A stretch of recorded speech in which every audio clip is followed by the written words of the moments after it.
Peace be with you. I'm Pastor Stephen Gjerde, and this is your word at the middle of the week. It is the Wednesday after the second Sunday of Easter, April 10th today, I believe. And I was just talking with one of my kids as we were taking a walk and saying, in just a few months or just a few weeks, we will be what? In just a few weeks, we will be just 8 months from Christmas, right? And just half a year from Reformation Sunday, and just just 3 months from July 4th, Independence Day, a civic holiday.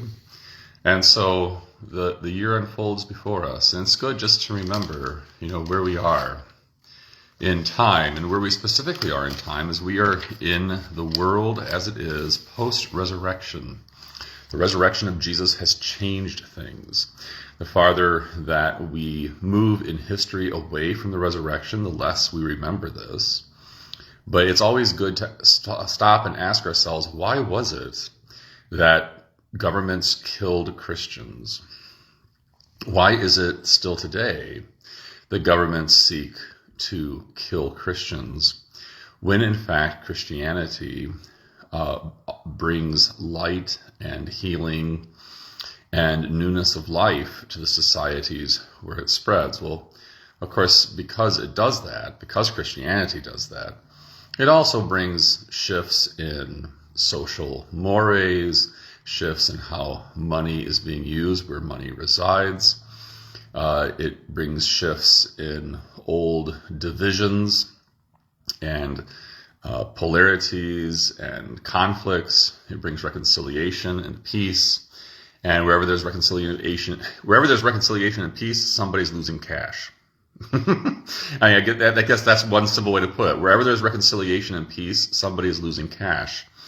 Wherever people start loving other people and having hope and letting go of the world, other people are losing the life in which they have invested. And it's painful.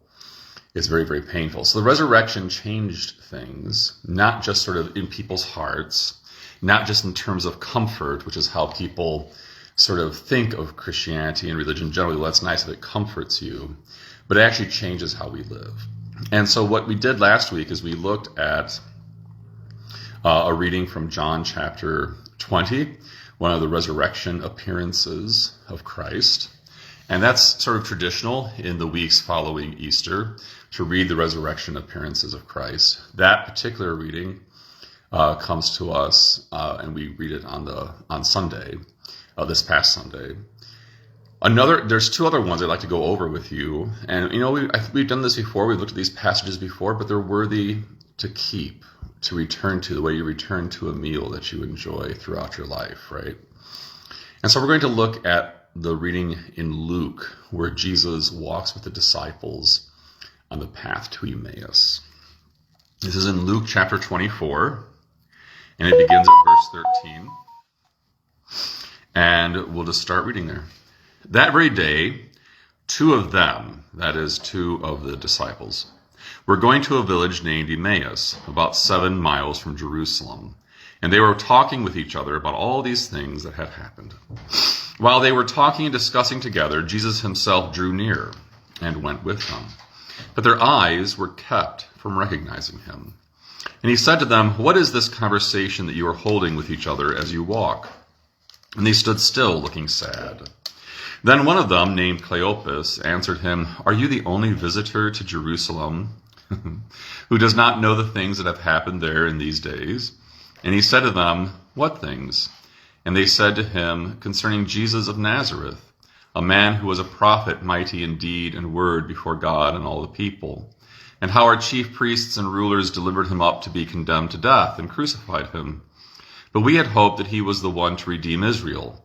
Yes, and besides all this, it is now the 3rd day since these things happened. Moreover, some women of our company amazed us. They were at the tomb early in the morning, and when they did not find his body, they came back saying that they had seen a vision of angels who said that he was alive.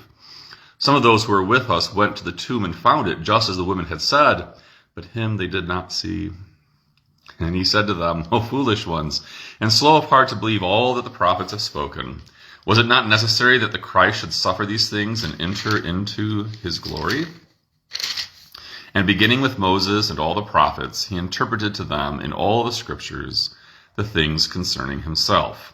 So they drew near to the village to which they were going. He acted as if he were going farther, but they urged him strongly, saying, "Stay with us, for it is toward evening, and the day is now far spent." So he went in to stay with them. When he was at the table with them, he took the bread and blessed and broke it and gave it to them. And their eyes were opened, and they recognized him. And he vanished from their sight. They said to each other, "Did not our hearts burn within us while he talked to us on the road, while he opened to us the scriptures?" And they rose that same hour and returned to Jerusalem.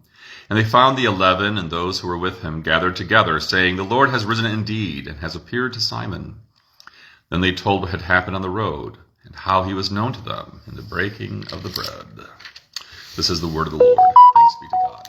And actually, I guess it wasn't John that we looked at last week. It was one of the other Gospels. But I was thinking of this past weekend's reading. But actually, we read the Gospels, and we saw that humorous exchange between Jesus or the women and the angels, right? And they're like, "We don't know where they took him." And the angel's like, "Why are you crying?" And it's really funny. Here we have some of that same sort of humor happening, right? And so, and if you maybe could just look at this one sentence as the center of it all. The disciples, and who are these disciples? We're given the name of one of them, Cleopas. Now, it's good to, and we might say to ourselves, well, that name isn't familiar because we know James and John and Peter and Simon and Matthew and, Simon the Zealot and Thaddeus and all these other names of Thomas, of disciples. We've never heard the name Cleopas. Good to remember that people had more than one name back in those days, just as we do today. And so it's possible that someone would, list me in one book as Stephen, and then list me in another book as simply Gjerde. Why not? Or, the son of Dennis, or whatever. It can happen. So, Cleopas, maybe one of the 12, maybe another one of the outer ring of disciples. We're not sure, but 2 disciples of Christ. And here's what they say to him. Here's what Cleopas in particular says.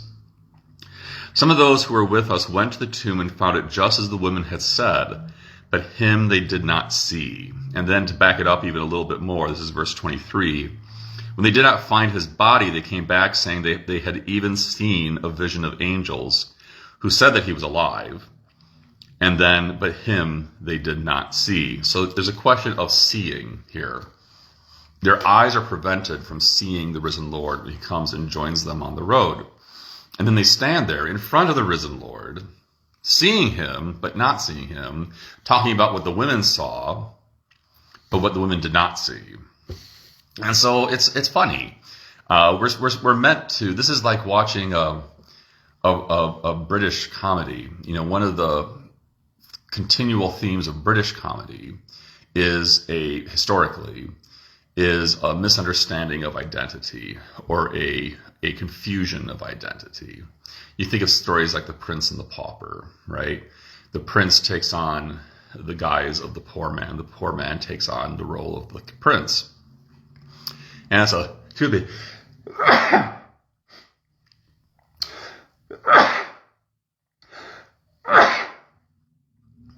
always embarrassing when that happens on camera. Excuse me. But that's a theme you'll find in British comedy and in other comedies too, in farces in particular, that people are taken as one person and they're really another. Well, that's what's happening here. It's that joy we have when a character stands before a character that we know who he is, but the other people don't know who he is, saying things that are absurd to be saying to this person whom we know. And so it's absurd to be telling Jesus all about his resurrection. That's what they're doing. They're telling Jesus about his resurrection and then saying, but it seems kind of doubtful, They're standing with the resurrection, telling the resurrection that his resurrection is kind of doubtful and they're not sure what happened. So we're meant to enjoy this.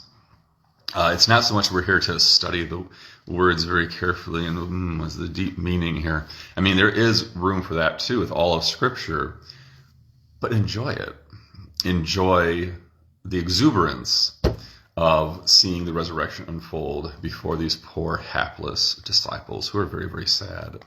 And notice then how the Lord interacts with them in their sorrow. So first, he prevents them from seeing him. We're told this specifically in verse 16, verses 15 to 16. While they were talking and discussing together, Jesus himself drew near and went with them, but their eyes were kept from recognizing him. Reminder first that if we know Jesus, it's because he has revealed himself to us. You know Jesus, that is because he has chosen for you to know him. So bask in the glory and the grace of that. That God desires you to know his Son. Otherwise, you would not have heard of him. Nobody ever knows anything about Jesus unless Jesus opens the door. And more specifically, he says, unless the Father opens the door for them to know him. So in your knowledge of Jesus, already you have an expression of grace that God would want you to know his Son and has acted in such a way that you may know him. But also it reminds us that our effort, our strength of reasoning, our strength of sight, our strength of speaking and touching, that is not what apprehends the resurrection. That the resurrection lives a new life. Jesus lives such a new life that we, wrapped up in this world of death, don't have the physical strength to apprehend him unless he opens that door. So that's sort of the flip side. It's joyful to know that the door has been opened to us and we know him because he's chosen it. But then let's also pause and remember why that is. That we are not yet living that full resurrection life. Which is important to remember. It's important to remember for humility's sake and also for just reality's sake, so that we understand, again, what time we're living in and who we really are. In Romans chapter 6, St. Paul writes that we are buried with Christ through baptism into death, so that we may live a new life. He does not say that we're buried with him through baptism and now we're resurrected with him. He will speak more that way in Colossians chapter 3, where he says we've been raised with Christ. But there he's meaning that Christ really has been raised on our behalf and that we are part of him as he's raised to the right hand of the Father. But for now, the resurrection has not happened in us. In fact, that's one of the teachings specifically denied in Scripture. Is some people were wanting to say we've already been raised. We haven't been raised. We are not resurrected. We've been buried with Christ. We live a new life by faith. And this new life anticipates the resurrection. Since the resurrection is the healing of all creation, we live a life that seeks to heal creation. Since the resurrection is the fulfillment of reconciliation with God, we seek to live a life of reconciliation. Since the resurrection is a feast, we gather at the feast of Christ and count that feast the center of our life. But all of that is anticipating the resurrection. It's the resurrection reaching backwards and giving us a foretaste of what is to come. But we are not yet actually raised. Therefore, these boys here in Luke 24 could not simply see Jesus with their eyes. It had to be given to them because these eyes have not yet been transformed by death and resurrection. We have not yet been transfigured in our flesh in such a way as to apprehend him in a natural sort of, in what we would call an immediate way. Right now we apprehend Jesus in an immediate way.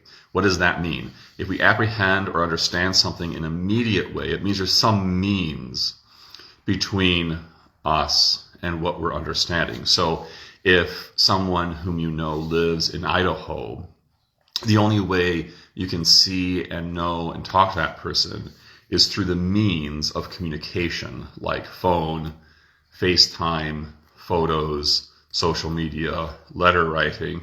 Take it up again, it's lots of fun. That would be means. If that person moves from Idaho to where you're at, well, then you can know him in a more immediate way. We cannot yet know the resurrection in that immediate way, but only through means, namely his word and his sacraments, where he reveals himself to us.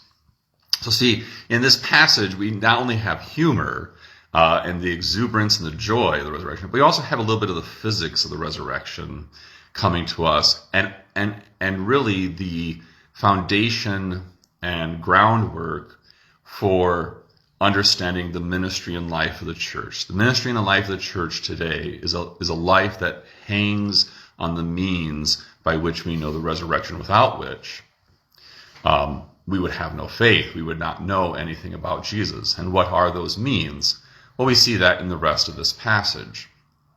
As Jesus stands there, the resurrection, being told by his disciples, supposedly this guy's risen, but we're not sure. He says, well, you're kind of slow to heart, aren't you? Why didn't you believe all that the scriptures declare? Which is really an interesting response. Think about what Jesus could have said and what he does say. O foolish ones, and slow of heart to believe all that the prophets have spoken. He does not say to them, O foolish ones, and slow of heart to believe all that Jesus spoke. He doesn't reference himself. Of course, Jesus is nothing but pure humility. But at times he will assert his own authority. He doesn't hear. Instead, he draws them to the scriptures. O slow of heart to believe all that the prophets have spoken. Was it not necessary that the Christ should suffer these things and enter into his glory? And beginning with Moses and all the prophets, he interpreted to them in all the scriptures the things concerning himself. So one means to which Jesus directs the disciples is the scriptures. And not just the scriptures read, but the scriptures explained, or what it says here, interpreted. The scriptures opened, as Luke will say in another passage. He opens the scriptures. And it doesn't mean that he just opens a scroll or opens a book. It means he's opening up the words to truly understand what is being said there. So for example, we might look at a passage like Isaiah 52. Now we read this on Good Friday. I just opened to Isaiah. Any passage in Isaiah really can be chosen. It's such an amazing book. But beginning at verse 13 and 52, we read this. Behold, my servant shall act wisely. He shall be high and lifted up, and shall be exalted. As many were astonished at you, his appearance was so marred beyond human semblance, and his form beyond that of the children of mankind. So shall he sprinkle many nations. Kings shall shut their mouths because of him, for that which has not been told them they see, and that which they have not heard they understand. Now that passage had a particular understanding when it was first written among the people who heard it. But when Scripture is opened, who is that passage referring to is the question. Well, whoever is going to redeem and save Israel. Well, that scripture is opened by Jesus to us to perceive that it is he himself of whom it is speaking there. So that's the kind of thing that he did when he opened the scriptures to them, or he interpreted Moses and the prophets. Moses and the prophets means the writings of Moses, Genesis, Exodus, Leviticus, Numbers, and Deuteronomy. And then the prophets, meaning the rest of the prophetic writings, including the Psalms. In another place, Luke would include the Psalms, the Proverbs. And then prophets like Isaiah, Jeremiah, Hosea. And he's interpreting those, and he would be saying something like, now here where it says, behold, my servant shall act wisely, and he'll be high and lifted up, and sprinkle many nations. Does that not clearly reference Jesus, whom you're talking about? Because wasn't he lifted up on the cross, and didn't his blood, isn't he become the source of a sprinkling? Because by his blood, he's died for the sins of others. And then he'd also, have other passages he'd be opening up to talk about the resurrection, like, Psalm 110, I believe, where it says, you will not let your Holy One see decay. If that's true, then the Holy One will be raised. So that's the type of conversation he had with them. But the point is, he drew them into the scriptures. He drew them into the sacred writings of the prophets. And there's a combination there of scripture and Jesus. And that sets us up for the ministry of the church. What is the ministry of the church? To open the scriptures in such fashion that people receive Jesus. We are in the church not to learn a thing, but to receive a thing. And all of our learning is directed towards receiving Jesus. Then, of course, after he does this with the opening of the scriptures, a beautiful exchange. They drew near to the village to which they were going. He acted as if he were going farther.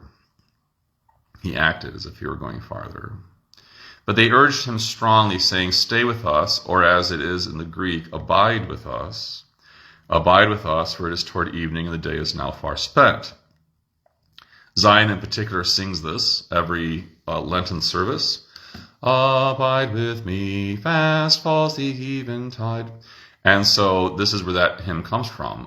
Abide with us, for it is now toward evening. Abide with me, fast falls the eventide. And so, then the day is far spent. So he goes in and he abides with them. He stays with them. And that word abide is just a beautiful word because, of course, it's related to the word for abode, home. To abide with someone is to be at home with them, to have an abode with them. So he is at home with them. He doesn't just stay. Sort of like, you're like, why are you staying? He is abiding. He is having an abode with them. And what does he do? Well, he's at table with them. He takes bread and blesses and breaks it and gives it to them. And these are actions they would have known from his ministry. And this is in, I had to hang on for that part, verse 30. And so he, in his feeding the 5,000, he would take bread, bless it, break it, give it. Take, bless, break, give. Take, bless, break, give. And so in that sharing of a meal with Jesus, then their eyes were finally opened. Now, when they're listening to the scriptures, their hearts are burning. Lots of jokes about heartburn there, but their hearts are burning, meaning they're engaged. And you've maybe had that where, you listen to a word that just energizes you. It warms you, excites you, and engages you. And it's more than a warmth or an excitement. It just grips you, and you're almost unsettled, right? And so they experience that. Their hearts are burning with the scriptures. They don't yet see him. They see him in the table fellowship. They see him in the giving of the bread. And they even reference that when they run back to Jerusalem. Then they told what had happened on the road, namely the opening of scriptures, and how he was known to them in the breaking of the bread, the sharing of table fellowship. So this becomes the standard and the bedrock of worship in the church for the rest of Christian history, the opening of scriptures and table fellowship, the opening of scriptures and table fellowship. When we learn later in Acts chapter 2 that the disciples were sharing table fellowship daily, and certainly weekly on the Lord's Day, we can see that this means that Jesus gives to his church, at least by his disciples and by he himself, was not meant to be an occasional thing, but was meant to be really the main means by which Jesus is known. I mean, how could we imagine the early disciples hearing this as anything but confirmation of their practice of Holy Communion? Because, as Paul says, is in Holy Communion that we have a fellowship with the Lord's blood, we have a fellowship with the Lord's body. It is in Holy Communion that we are communing with the risen Lord himself. We're knowing him in the table fellowship. So from this point forward, the life of the church is clear. It's the opening of scriptures, it's the breaking of the bread, or the sharing of the bread is what that means. That's what that's getting at. And the knowing of Jesus in the midst of that life. We're baptized into that life, and then we live and move from that life. And so we're always moving to Sunday from Sunday, from Sunday to Sunday, from Sunday to Sunday. From Lord's Day to Lord's Day, from the Lord's table to the Lord's table, from the Lord's table to our tables, from the Lord's table to those who have no table, from the Lord's table into the world and back again to his table.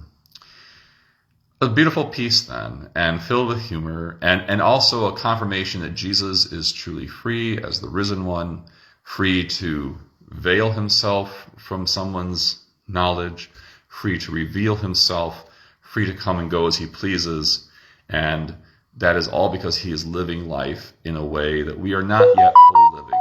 Yes, we are raised with Christ sort of spiritually, through baptism into the heavenly realms, but we're not yet raised with him in the flesh. We have been buried with him through baptism, but we are awaiting yet the full resurrection, even though we now live a new life that anticipates that resurrection, and that is ours by faith.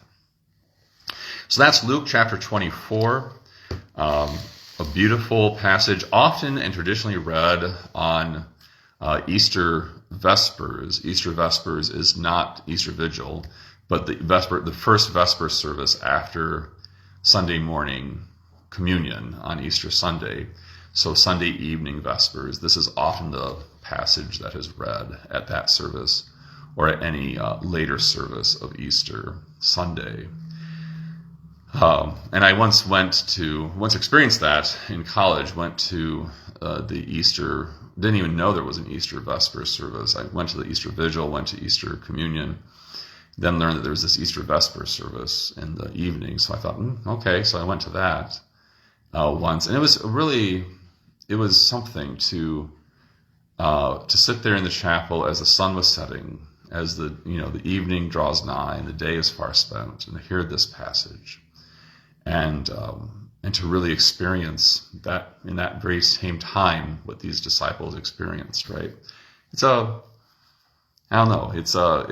beautiful experience and a beautiful passage to carry with us as we see our playful Lord, who is nevertheless entirely serious. Well, God's peace be with you this day. Christ is risen. He is risen indeed. Alleluia.